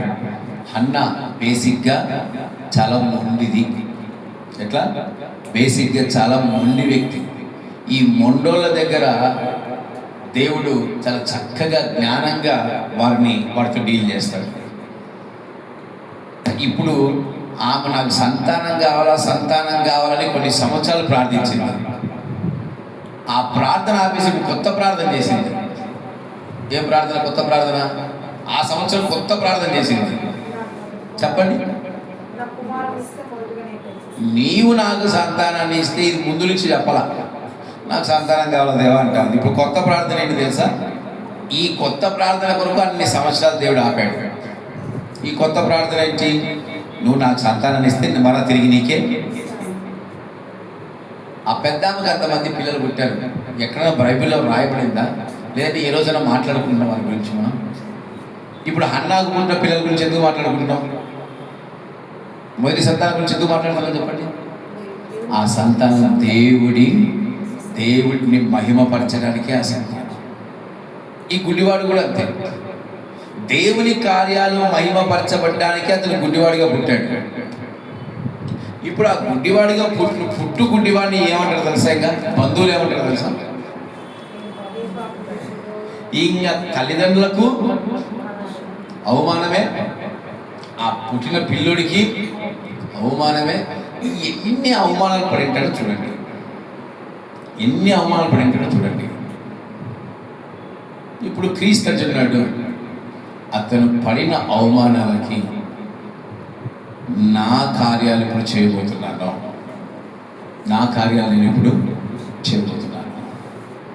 అందుకే ఫస్ట్ ఆయన ఎంతగా అవమానపడ్డాడంటే భూమికి సాదృశ్యం. రెండవదిగా ఆ భూమితో ఇంకా ఏం కలిపాడు? బురదను చేశాడు. భూమితో ఏం చేశాడు? బురదను చేశాడు. అనగా ఇతని జీవితం శిష్యులు మొదటి పాయింట్లో మనం గురించి, ఇతను గుడ్డిగా ఉండడానికి మీరు పాపం చేశారా అంటే ఏంటి? బురద వంటి అవమానాలు, బురద వంటి జీవితం, ఇరుక్కుపోయే అవమానాలు, చిన్నదానికి అవమానమే, పెద్దదానికి అవమానమే, మామూలు అవమానాలు అది తెలపడింది. చాలా వేదన కలిగిన జీవితం, ఆత్మీయ జీవితం. ఇతను మీకు తెలుసలేదు, తల్లిదండ్రులు ఇతన్ని దేవాలయం దగ్గర అడుక్కుదింట్లోకి వదిలేసి వెళ్ళిపోయేవాళ్ళు. అడుక్కోవడానికి వదిలేసి వెళ్ళిపోయేవాళ్ళు. అంటే అతని పరిస్థితి ఎంత ఘోరంగా ఉందో జ్ఞాపకం చేసుకోండి. అలాంటి వ్యక్తిని దేవుడు ఇప్పుడు అంటాడు, బురద పూసి వెళ్ళి కడుక్కో, వెళ్ళి రక్షించబడు, రక్షణలోకి రా. ఏమంటాడు? రక్షణలోకి రా. శీలోయము పంపబడ్డాడు అంటారు. దేవుడు పంపుతున్నాడు రక్షణలోకి. భూమితో బురద అనగా భూమి అంటేనే అవమానం, దానికి తోడు బురద అంటే ఇంకా రెండింతల అవమానం. ఇప్పుడు ఆ అవమానాన్ని నీటి ద్వారా, రక్షణ ద్వారా ఏం చేయబోతున్నాడు? దేవుడు తీసివేయబోతున్నాడు. ఈరోజు మన జీవితాల్లో అంతే. మనం పొందుకోలేకపోతున్నాం. అందరూ పొందుకుంటున్నారు, అందరూ ఆశీర్వదించబడతారు. మనం మటుకు ఆశీర్వదించబడట్లేదు, మనం మటుకు దీవించబడట్లేదు. దేవుడి కార్యాలు నీ యందు జరగడానికే ఆపాడు. దేవుడి కార్యాలు నీ యందు జరగడానికే. అయ్యో నా జీవితం ఏంటో ప్రభా, నా బ్రతుకు ఏంటో ప్రభా, నిన్ను ఆపిందే ఆయనకు నిన్ను సాక్షిగా నిలబెట్టాలి. నీ జీవితంలో గొప్ప కార్యాలు చేయాలని. ఎందుకు నా జీవితం ఇలా ఉంది ప్రభువా, ఎందుకు నేను చేయి చాపే వ్యక్తిగా ఉంటాను, ఎందుకు నేను ప్రతిసారి అవమానపడుతున్నాను, ఎందుకు నేను నిందలు పడుతున్నాను, ఎందుకు నాకు ఈ స్థితి. నా అన్నదమ్ములంతా దీవించబడతారు, నా అన్నదమ్ములంతా ఆశీర్వదించబడతా ఉన్నారు, ఎందుకు నన్నే తీసుకోండి. మా తమ్ముడికి కారుణ్యపాయ, అన్నకు కారుణ్యపాయ, వాళ్ళు ఎక్కడికి వెళ్ళి లగ్జరీస్. కానీ నాకు నేను ఎలా ఉన్నాను, ఏమీ లేని వ్యక్తి, ఏమీ లేని వ్యక్తి. కానీ దేవుడు తన మహిమ కొరకు ఆపాడు, తన మహిమ కొరకు ఆపి ఉన్నాడు. ఈరోజు నీ జీవితంలో నువ్వు పొందుకోలేకపోతున్నావా, ఈరోజు నీ జీవితంలో నువ్వు పొందుకోలేకపోతున్నావా, ఈరోజు నీ జీవితంలో నువ్వు పొందుకోలేకపోతున్నావా, అది మహిమ కొరకే గుర్తుపెట్టుకోండి. పుట్టుకతో చూడలేకపోతున్నావు అంటే అసలు ఇంకా ఎప్పుడు చూడలేమని అర్థం. కానీ దేవుడు దాన్ని సాధ్యంగా మారుస్తున్నాడు. ఏం చేస్తున్నాడు? సాధ్యంగా మారుస్తున్నాడు. ఈరోజు నీ జీవితంలో ఆపుతున్న ప్రతిదీ ఆయన మహిమ కొరకే. అందుకే శక్తికి మించిన సమరములో అంటే మన శక్తి మించిన ఆత్మీయ జీవితం అని అర్థం. దాని తర్వాత నేర్పితివి నాకు నీ చిత్తమే, శిక్షకు కావే శోధనలన్నీయు ఉన్నత కృపలో నన్ను నింపుటకే. అంటే ఈరోజు నీకు కలిగే అవమానాలు, నీకు కలిగే నిందలు నీ పాపాల వల్ల కాదు, గుర్తుపెట్టుకో. అట్ట నువ్వు పాపం చేయట్లేదు కాదు. ఈ మూడోదిగా నీ జీవితంలో నువ్వు అన్ని పొందుకున్నా ఒకటి పెండింగ్ పెట్టాడు దేవుడు. ఎందుకు? ఆయన నీ యందు మహిమపరచబడాలని. ఈరోజు నీకు కలిగే ప్రతి అవమానము రేపు నీకు దీవెనగా మార్చబడ్డానికి. ఈరోజు నీ కలిగిన గుడితనాన్ని ఆయన పూర్తిగా తీసివేయడానికి. రాహేలు జీవితాన్ని తీసుకోండి. అంతమంది పుట్టిన రాహేలుకు పుట్టిన సంతానం ఏమైపోయింది తెలుసా? ఏమైపోయింది? మహిమకరంగా మార్చబడింది. ఇంకా మిగతా వాళ్ళలో ఎవరికన్నా ఏదో ఒక కృపావరం అన్న ఉందా? ఒక్క యేసేపుకే ఉంది. అర్థం చేసుకోండి, ఒక్క యేసేపుకే ఉంది. అంటే ఏంటి? మహిమపరుచుకుంటున్నాడు దేవుడు తల్లి. ఈరోజు నీ జీవితంలో ఆయనను మహిమపరచుకోవడానికే కొన్ని నీ జీవితంలో ఆపుతున్నాడు. నువ్వు భయపడద్దు. నువ్వు ఇల్లు కట్టడానికి నిషేధించబడిన రాయి తలకు మూలరాయి. ఈరోజు నా జీవితం ఏంటి ప్రభు, నా బ్రతికేంది, నేను ఎందుకు ఇలా ఉన్నాను? ఆయన ఆపుతున్నాడు. ఎందుకు తెలుసా? నిన్ను లేవనెత్తడానికే. తన మహిమ నీ యందు ప్రత్యక్ష పరచడానికి, నిన్ను గొప్ప వ్యక్తిగా చేయడానికి, నీ యందు గొప్ప కార్యం జరిగించడానికి. ఉమ్మి వేశానని నువ్వు దిగులు పడద్దు. నీ కలిగిన అవమానాన్ని తన అవమానంతో తీసివేయటానికి. అందుకే నీ కొరకు ఉమ్మేయించుకున్నాడు ఆయన. నీ కొరకు ఉమ్మేయించుకున్నాడు. తన అవమానాన్ని, నీ అవమానాన్ని తన అవమానంగా భరించాడు. ఈరోజు నీ జీవితంలో నువ్వు ప్రతి విషయానికి కుంగిపోవద్దు. దేవా అన్నీ ఇచ్చావు, ఎందుకు దేవా నాకు ఇది ఇవ్వట్లేదు? అబ్రహాంకి అన్నీ ఇచ్చాడు, ఒకటి ఆపాడు. ఏంటది? సంతానం ఇచ్చాడా లేదా? ఆ సంతానం ఏమైపోయింది? వాగ్దాన పుత్రుడిగా మార్చబడింది. లోతు సంతానం ఏమైపోయింది? శపించబడితే అబ్రహాం సంతానము ఆశీర్వాద సంతానం. అది జ్ఞాపకం చేసుకో. ఈరోజు నీకు కలిగిన గుడితనము అది పాపం వల్ల కాదు. అంటే ఈరోజు నీ జీవితంలో నువ్వు ఏదైనా పొందుకోలేకపోతున్నావంటే అది పాపం వల్ల కాదు, లేదంటే శాపం వల్ల కాదు. కానీ నీ యందు దేవుని కార్యాలు జరిగించబడ్డానికి, నిన్ను సరి చేయటానికి మాత్రమే దేవుడు పెండింగ్ పెడతా ఉన్నాడు. ఈరోజు నీ జీవితంలో పెండింగ్ అనే ఆప్షన్ ఒకటి రాసి పెట్టుకో. ఎప్పుడు ఉంటుంది ఏదో ఒకటి. అది ఎందుకు? నువ్వు సరి చేయబడి నువ్వు ఆయన నీ యందు మహిమపరచుకోవడానికి ఆయన ఆపుతున్నాడు. అంతేకాని మనం ఏం చేస్తూ ఉన్నాము? ప్రతిదానికి దేవుని మీద నిందలు, ప్రతిదానికి దేవుని మీద అవమానాలు, ఆయనే అవమానపరచడం, ఆయన మీదే సనుగుడు, ఆయన మీదే. ఐగుప్తుల నుంచి బయటికి తీసుకొచ్చిన దేవుడికి తెలియదా నీ ఆకలి? ఐగుప్తుల నుంచి బయటికి తీసుకొచ్చిన దేవునికి తెలియదా నీ దాహం? తెలియదుగా. వీళ్ళందరూ ఇజ్రాయెల్ తెలియదు. మమ్మల్ని చంపడానికే తీసుకొచ్చాడు. చంపడానికి తెస్తాడా దేవుడు? తెస్తాడా? ఇక్కడ ప్రతి ఒక్కరు చంపడానికి చనిపోవడానికి క్రైస్తత్వానికి రాలేదమ్మా. ఎందుకు వచ్చారు? ఆశీర్వదించబడడానికి.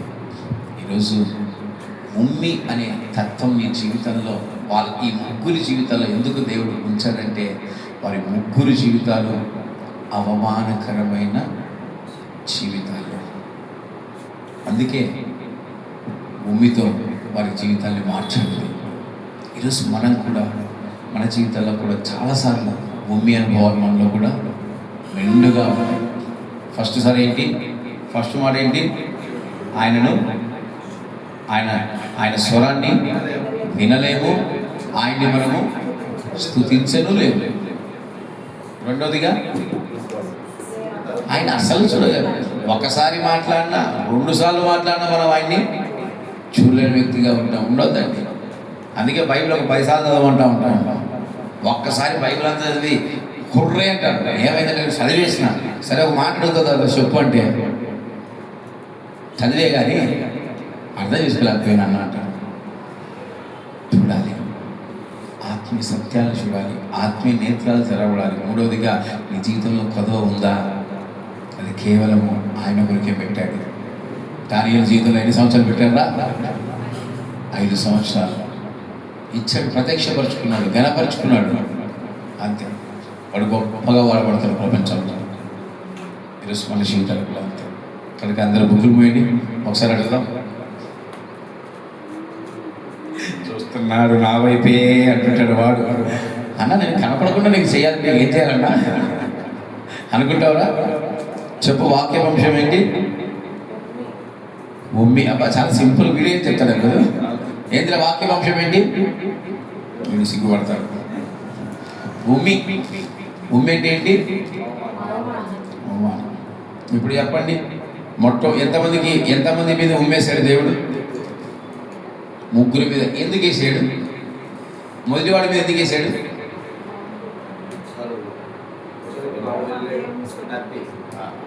దేవుడి స్వరాన్ని వినలేడు, దేవుణ్ణి స్తుతించలేడు. అందుకే వారి అవమానాన్ని తన అవమానంతో బాగు చేశాడు. ఈరోజు దేవుడి భూమి కూడా మన జీవితాన్ని మారుస్తుంది నాయన.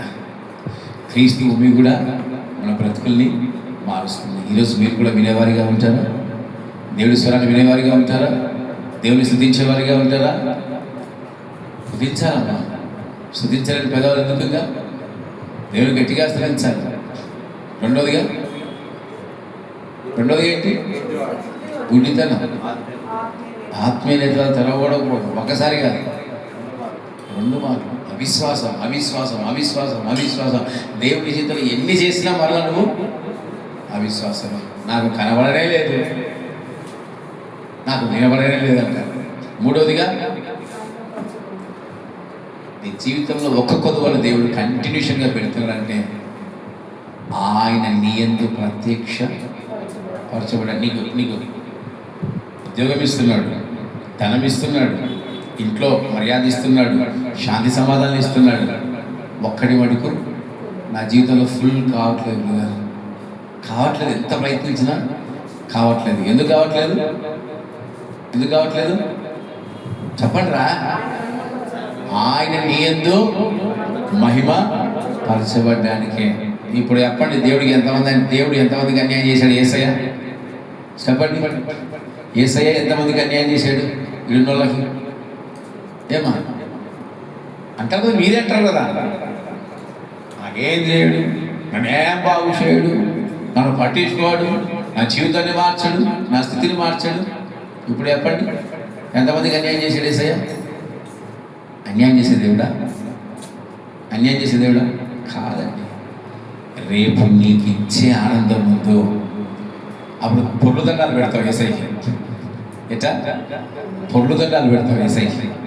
ఆయనని ఆశీర్వదించే ఆ రోజు చూసారా?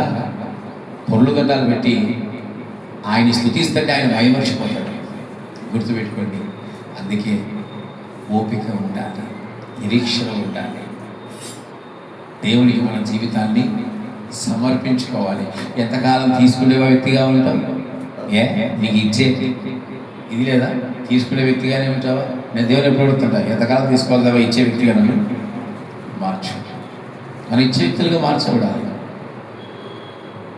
మన గుడితనము, మన చోటితనము, మన కలిగే తత్వమే అవమానకరమైన జీవితాలలో నుంచి మనల్ని విడిపించడానికే ఆయన ఉన్నాడు. నశించిన దానిని వెదకి రక్షించుటకే మనుష్య కుమారుడు భూమిదికి దిగి వచ్చాడు.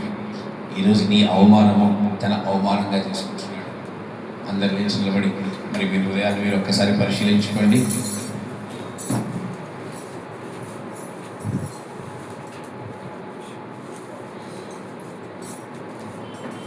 అందరు దేవా, ఎందుకు నాయన నాకు ఈ స్థితి?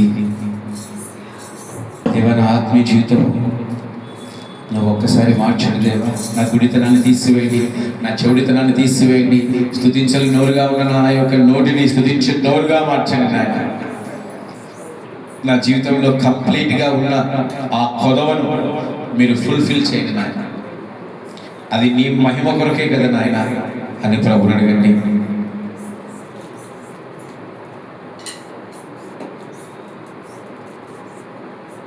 ఘోర పాపినైనా నేను నీకు దూరంగా పారిపోగా, ఘోర పాపినైనా నేను నీకు దూరంగా పారిపోగా, నీ ప్రేమతో నన్ను క్షమించి నన్ను హత్తుకున్నావయ్యా. నీ ప్రేమతో నన్ను హత్తుకున్నావయ్యా. నాకున్న వారందరూ నన్ను విడచిపోయినను, ఎన్నెన్నో ఇబ్బందులకు గురి చేసినను, నన్ను నీవు విడువలేదయ్యా. ఎన్నెన్నో ఇబ్బందులకు గురి చేసినను, నన్ను నీవు విడువలేదయ్యా. నీవు లేకుండా నేను ఈ లోకంలో బ్రతకలేనయ్యా. నీతో కూడా ఈ లోకం నుండి పరలోకం చేరదనెసయ్యా. ఆమేన్, ఆమేన్, ఆమేన్, ఆమేన్. నీతో కూడా ఈ లోకం నుండి పరలోకం చేరదనెసయ్యా. అందరూ ఎంత మంచి దేవుడవయ్యా. అడగండి, అంతా చూపించండి. ఎంత మంచి దేవుడవయ్యా. నా చిక్కింతలన్నీ తీరేనయ్యా నిన్ను చేరగా. ఎంత మంచి దేవుడవయ్యా. నా చిక్కింతలన్నీ తీరేనయ్యా నిన్ను చేరగా.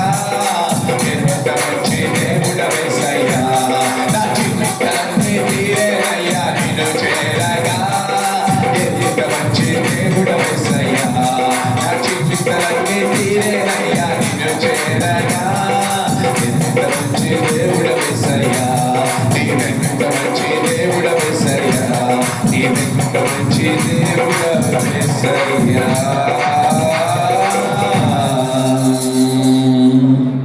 సమస్త మహిమ ఘనత మన ప్రభు అయిన యేసుక్రీస్తుకే కలుగును గాక.